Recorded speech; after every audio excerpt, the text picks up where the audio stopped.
जैसे ही भगवान ने यह कहा, बाली ने कहा, प्रभु सच्ची बताओ, तारा और मेरी बात तो मेरे बेडरूम की बात है, ये तो अकेले में हम दोनों ने की थी, हम अकेले बेडरूम में थे, तब तारा हमें समझा रही थी, आपने कब सुन लिया, आपको कैसे पता?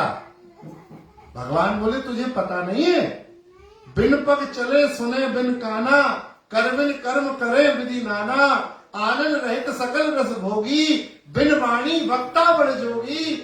हम बिना हाथों के काम करने वाले हैं, बिना मुख के खाने वाले हैं, बिना कानों के सुनने वाले हैं, हम बिना पग के चलने वाले हैं। मतलब आप ब्रह्म हो? बाली ने कहा, क्या आप ब्रह्म हो?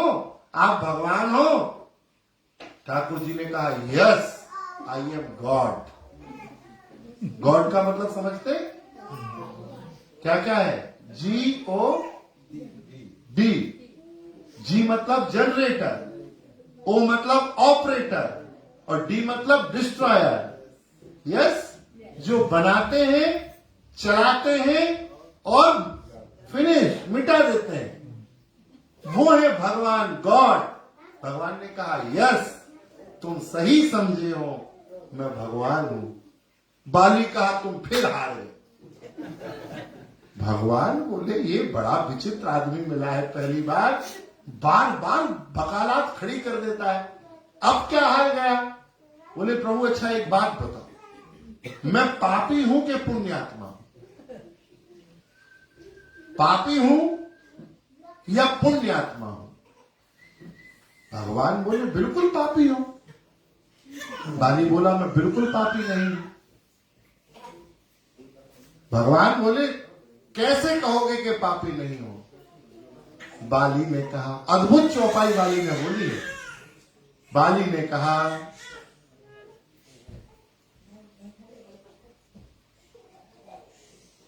जन्म जन्म मुनि जतन कराही, अंतराम कह आवत नाही, अंतराम कह आवत नाही। प्रभु जन्म जन्म लोग, मुनि जन, योगी जन, सिद्ध जन, संत जन तपस्या करते हैं कि आखिरी में आपका नाम याद आ जाए। पूरे जीवन वो पुण्यात्मा होते हैं, वो नाम चाहते हैं। और प्रभु मेरे तो आखिरी समय में आप साक्षात खड़े हो, और जब आप ही आ गए तो अब ईमानदारी से बताइए, मैं पापी कैसे रहा? अब हूं मैं पापी? क्या मैं अब भी पापी हूं? भगवान ने कहा, भैया हम केस हार गए, तू केस जीत गया, हम मान गए कि तू पापी नहीं है। बाली ने कहा, इस स्टेटमेंट को नोट किया जाए। भगवान कह रहे हैं मैं पापी नहीं हूं। भगवान ने कहा कि मान गए ना मैं पापी नहीं हूं? भगवान ने कहा, बिल्कुल पापी नहीं हूं। बाली ने कहा, लिखो लिखो लिखो, यदि मैं पापी नहीं हूं तो फिर सजा क्यों? फिर तो मुझे बाइज्जत बरी किया जाए, फिर मृत्यु दंड क्यों? जैसे ही बाली ने कहा, सुग्रीव घबराने लगा। सुग्रीव ने कहा, अब मरा मैं, यदि भगवान ने इसे जीवित कर दिया तो ये तो जिएगा लेकिन मुझे नहीं छोड़ेगा, मेरी मौत पक्की। भगवान ने कहा, भैया ठीक है, तुम सत्य कह रहे हो, तुम पापी नहीं हो। और प्रभु ने ऐसी अद्भुत चौपाई कही। प्रभु ने कहा, अचल करो तन राखो प्राणा, अचल करो तन राखो प्राणा। बाली, तुम यदि कहो तो अब मैं तुम्हारे शरीर को अचल कर देता हूं, चिंता मत करो, अमर कर देता हूं, तुम्हारे शरीर को प्राण से युक्त कर देता हूं। सुग्रीव घबराने लगा। लखनलाल जी को फिर हंसी आई। लखनलाल जी बोले, अब आएगा मजा। हाँ, इसको तो कुटना ही चाहिए।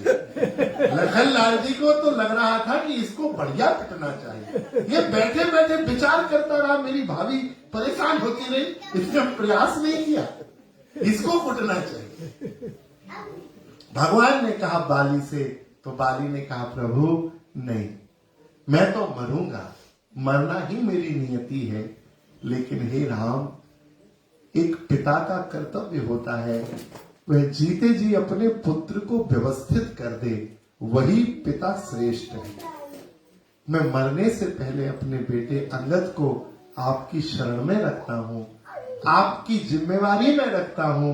मेरे बेटे को अपने चरणों से लगाए रखना, अपनी सेवा में लगाए रखना। और महाराज अद्भुत वाक्य कहा।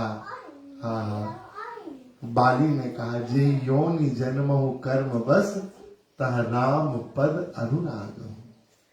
प्रभु जिस योनि में भी जन्म हो, आपका प्रेम बना रहे,